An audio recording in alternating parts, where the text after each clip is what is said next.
प्यारे स्टूडेंट्स, आपका pledge classes में स्वागत है। आज के वीडियो लेक्चर में आप सीखेंगे यूज ऑफ देयर के प्रयोग पर आधारित एक्सरसाइज। मैंने देयर के प्रयोग को पढ़ा चुका हूँ, इसका वीडियो अपलोड हो चुका है।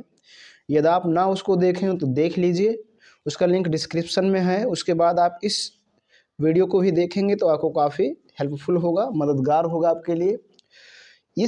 मैंने आपको वीडियो के अंत में एक एक्सरसाइज दिखाया था जिसमें 12 सेंटेंस हैं, और मैंने आपको ये बताया था कि यदि आप यूज ऑफ देयर के प्रयोग को आप सही ढंग से पढ़ लेंगे तो आप उन 12 सेंटेंसों को आसानी से सरल कर ले जाएंगे, आपको किसी प्रकार की कोई दिक्कत नहीं होगी।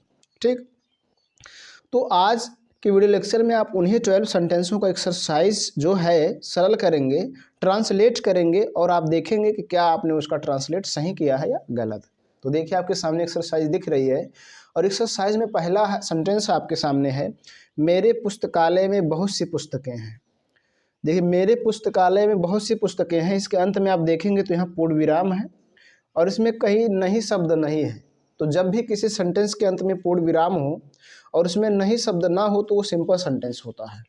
अब उस सिंपल सेंटेंस को कैसे बनाते हैं, तो सिंपल सेंटेंस को सबसे पहले आप बनाएंगे, तो चूंकि आप पढ़ रहे हैं देयर का प्रयोग, तो सबसे पहले आप देयर लगाएंगे और उसके बाद वर्ब लगाएंगे और फिर ऑब्जेक्ट लगाएंगे, फिर अदर वर्ड लगाकर फुल स्टॉप लगा देंगे। तो सबसे पहले यहाँ देयर लगाइए, क्या लगाएंगे, देयर।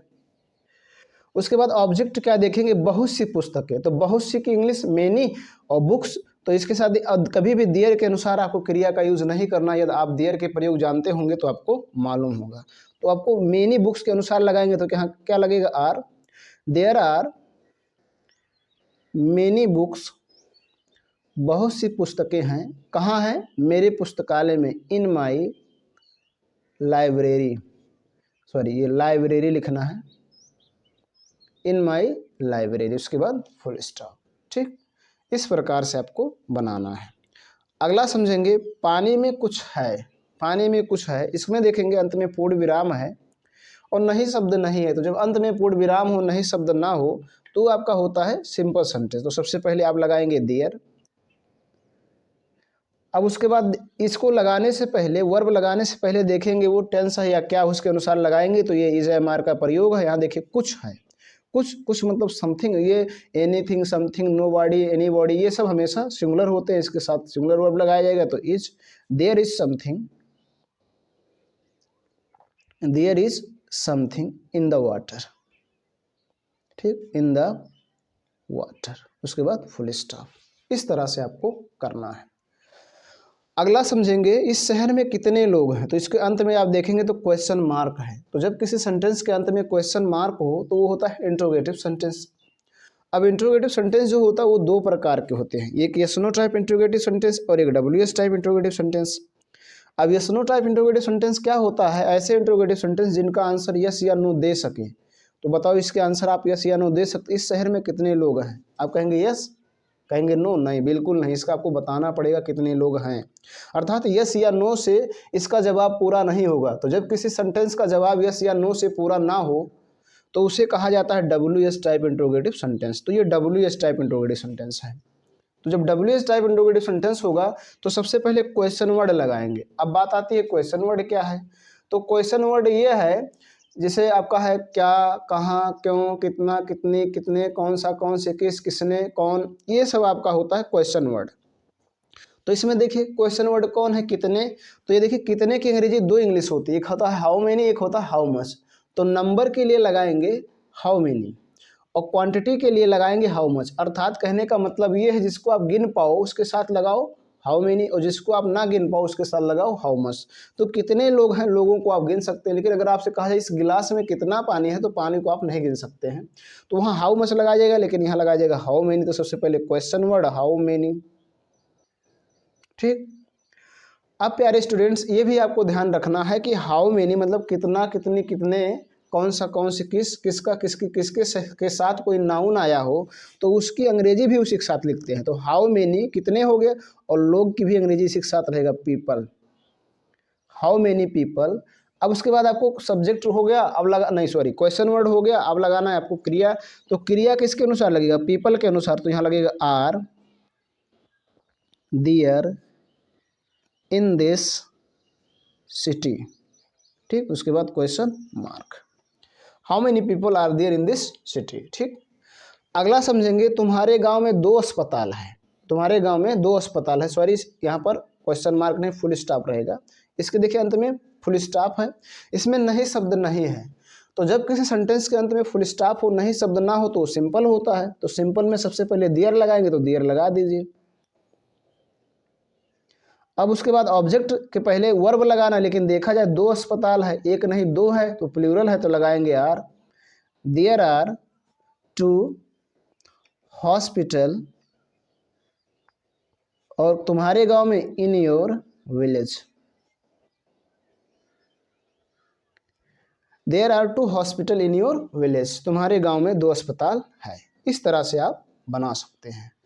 अगला सेंटेंस देखें, तुम वहां नहीं जा सकते हो, तुम वहां नहीं जा सकते, तो इस सेंटेंस में देखिए अंत में पूर्ण विराम है, लेकिन इसमें नहीं शब्द है।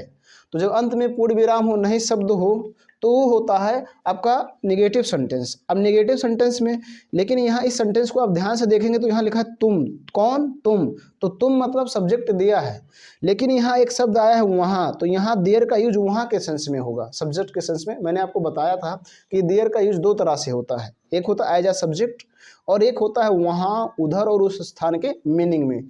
लेकिन जब देयर सब्जेक्ट के रूप में प्रयोग होगा तो उसका कोई मीनिंग नहीं होगा, तो यहाँ वहाँ के सेंस में देयर का यूज होगा। तब देखिए इसको कैसे बनाएंगे।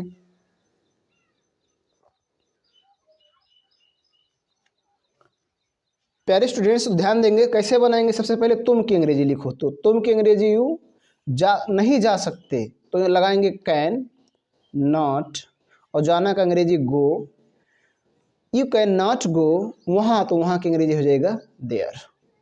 यहाँ देखिए वहाँ की अंग्रेजी देयर लगा है, यहाँ देयर का सेंस वहाँ है, लेकिन और सेंटेंसों में जहाँ देयर का यूज करें वहाँ पर उसका वहाँ कोई अर्थ नहीं है, मतलब वहाँ पर उसका देयर का अर्थ वहाँ नहीं है।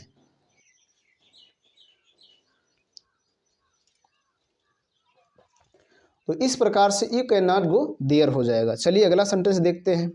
अगला सेंटेंस आपके सामने है, क्या तुम्हारे राज्य में अच्छी सरकार है। देखिए इसके अंत में क्वेश्चन मार्क है।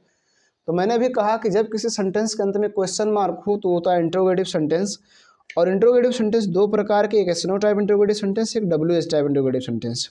तो ऐसे इंट्रोगेटिव सेंटेंस जिनके आंसर आप यस या नो में दे सके उसे कहेंगे एस नो टाइप, और ऐसे इंट्रोगेटिव सेंटेंस जिनका आंसर यस या नो में ना दे सके उसे कहेंगे WH टाइप इंट्रोगेटिव सेंटेंस। तो आपसे पूछा जा रहा है क्या तुम्हारे राज्य में अच्छी सरकार है, तो आप कह सकते हैं यस या कह सकते हैं नो, अर्थात आप इसका जवाब यस या नो में दे सकते हैं, इसलिए yes no type interrogative sentence है। और yes no type interrogative sentence की सबसे बड़ी पहचान होती है शुरू में क्या होगा। देखिए क्या है भी, तो सबसे पहले आपको लगाना है वर्ब। तो अब यहाँ देखिए तुम्हारे राज्य में अच्छी सरकार है, तो अच्छी सरकार, सरकार एक ही होगा अर्थात सिंगुलर है, तो सबसे पहले लगाएंगे इज, और उसके बाद देयर, और उसके बाद ऑब्जेक्ट अच्छी सरकार, तो लिखेंगे a good government,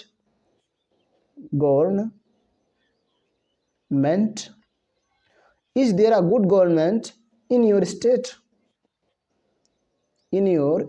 state means राज्य या प्रदेश, उसके बाद क्वेश्चन मार्क। ठीक, आगे समझिएगा। क्या जंगल में शेर था, देखिए अंत में क्वेश्चन मार्क है, इसके भी शुरू में क्या है, तो जो शुरू में क्या हो अंत में क्वेश्चन मार्क, तो yes no type interrogative sentence. सबसे पहले वर्ब, तो देखिए इसके अंत में था आ गया, तो क्या लगाएंगे वाज, उसके बाद लगाएंगे देयर, उसके बाद ऑब्जेक्ट शेर, शेर आ लायन, क्योंकि नाउन बिना आर्टिकल के यूज नहीं होता है, इन द जंगल या इन द फॉरेस्ट, जंगल का जंगल भी लिख सकते हैं और फॉरेस्ट भी लिख सकते हैं, उसके बाद क्वेश्चन मार्क। ठीक, आगे समझेंगे। अगला सेंटेंस आपके सामने है, हमारे शहर में अच्छे विद्यालय नहीं हैं, हमारे शहर में अच्छे विद्यालय नहीं हैं। देखेंगे यहाँ देखिए अंत में पूर्ण विराम है, इसमें नहीं शब्द है, तो आपका नेगेटिव सेंटेंस होगा। अब नेगेटिव सेंटेंस में सबसे पहले देयर लगाएंगे, उसके बाद यहाँ अच्छे विद्यालय नहीं है, अच्छे विद्यालय नहीं है, तो बताइए एक विद्यालय की बात हो रही है या कई विद्यालय की बात, तो कई विद्यालय की बात हो रही है, तो यहाँ लगाएंगे आर। उसके बाद देखिए यहाँ नहीं भी है, तो क्या लगाएंगे नॉट, क्या लगाएंगे नो। देखिए अच्छे विद्यालय, जब प्लूरल होगा तो नो लगाएंगे, सिंगुलर होगा तो नॉट लगाएंगे। There no good schools in my city. उसके बाद question mark. There are no good schools in my city. ठीक, चलिए आगे बढ़ते हैं। अगला सेंटेंस आपके सामने है, उस नगर में कितने मकान हैं। उस नगर में कितने मकान हैं। देखिए इसके अंत में क्वेश्चन मार्क है, शुरू में क्या नहीं है, तो WH टाइप इंट्रोगेटिव सेंटेंस। अब जब WH टाइप इंट्रोगेटिव सेंटेंस होगा तो सबसे पहले क्वेश्चन वर्ड, और क्वेश्चन वर्ड कौन है, कितने। अभी मैंने आपको बताया, तो कितने की अंग्रेजी आप क्या लगाएंगे, हाउ मेनी या हाउ मच, हाउ मेनी, क्योंकि आप मकान की काउंटिंग कर सकते हैं। हाउ मेनी मकान, तो मकान कितने मकान है, मतलब अनेक की बात हो रही, तो हाउ मेनी हाउसेस। अब इसके अनुसार लगाएंगे आर, और फिर लगाएंगे देयर, उसके बाद लगाएंगे in your city, in your city, उसके बाद क्वेश्चन मार्क। ठीक, अगला सेंटेंस समझे।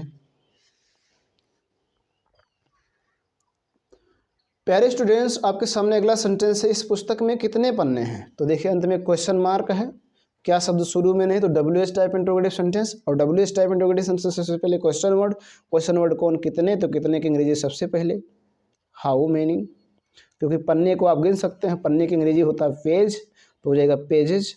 इसके अनुसार लगाएंगे आर, और फिर लगाएंगे देयर, और फिर लगाएंगे in this book, in this book, उसके बाद क्वेश्चन मार्क। प्यारे स्टूडेंट्स, मैंने आपके सामने दो सेंटेंस बहुत बेहतरीन लिखे हुए हैं, पानी ही पानी है। अब कहा जाए पानी ही पानी है, तो कभी भी ऐसे सेंटेंस को जब जिसमें ऐसा आया पानी ही पानी, दो बार नाउन आए, गरीबी ही गरीबी, भुखमरी ही भुखमरी, मतलब दो सेंटेंस वही नहीं, सॉरी, दो वर्ड वही बार रिपीट हो दो बार, जैसे पानी ही पानी, गरीबी ही गरीबी, भुखमरी ही भुखमरी, इस प्रकार से धुआं ही धुआं, वही सेंटेंस दो बार रिपीट हो, तो ऐसे सेंटेंसों को ऐसे बनाते हैं। सबसे पहले लगाएंगे देयर, उसके बाद लगाएंगे इज, उसके बाद लगाएंगे नथिंग, उसके बाद लगाएंगे बट ओनली। ठीक, इतना आपको करना है, there is nothing but only. अब ऑब्जेक्ट को लिख देंगे, ऑब्जेक्ट मतलब पानी, तो क्या पानी, तो पानी की अंग्रेजी वाटर, उसके बाद full stop, there is nothing but only water, इस तरह से बनाना है। ऐसे इसको भी बनाए, गांव में गरीबी ही गरीबी है, तो सबसे पहले देयर, फिर इज, फिर नथिंग, और फिर बट ओनली। इतना आपको हर सेंटेंस के शुरुआत में लिखना है, ये फिक्स है, there is nothing but only. अब क्या है गरीबी, तो गरीबी की अंग्रेजी पॉवर्टी, और कहाँ, इन द विलेज। इस प्रकार से आपको बनाना, कोई भी सेंटेंस हो, पानी ही पानी, गरीबी ही गरीबी, धुआं ही धुआं, भुखमरी ही भुखमरी, है ना। इस प्रकार से कोई दो शब्द हो जो दो बार आए हो, बीच में ही शब्द हो, तो उनका शुरुआत पहले सबसे पहले करेंगे देयर, फिर इज, फिर नथिंग, फिर बट ओनली, और उसके बाद जिसकी बात होगी उसको लगा देंगे, और उसमें सेंटेंस, सॉरी, और भी शब्द है तो उसको आगे लिख देंगे, जैसे इनमें इन द विलेज है। ठीक, तो इस प्रकार से मैंने आपको 12 सेंटेंस बताया जो देयर के प्रयोग पर आधारित था। यदि आपको देयर के प्रयोग आते होंगे तो आप इन सेंटेंस को समझ भी गए होंगे कि कैसे बनाया गया, कौन सा रूल अपनाया गया है। और यदि नहीं आते होंगे तो आपसे मेरा रिक्वेस्ट है कि इस टॉपिक पे वीडियो अपलोड हो, उस वीडियो को आप देख लीजिए, उसके बाद इसको आप अपने नोटबुक में लिखकर, वीडियो के अंत में अटेंडेंस एक्सरसाइज दिया गया उसको नोटबुक में लिख लीजिए, फिर बनाइए, और फिर बनाने के बाद इस वीडियो को देखने के बाद मैच करें कि आपने कितना गलत किया, कितना सही किया। तो वीडियो पसंद आया तो लाइक करो, ना पसंद आया तो डिसलाइक भी करें। चैनल पे पहली बार आए तो सब्सक्राइब करें, साथ साथ बेल आइकन प्रेस करें, ताकि जो मैं वीडियो अपलोड करूँ उसका नोटिफिकेशन आपको मिलता रहे। आज के वीडियो लेक्चर में बस इतना ही। अगले वीडियो लेक्चर में अगला टॉपिक सीखेंगे। धन्यवाद।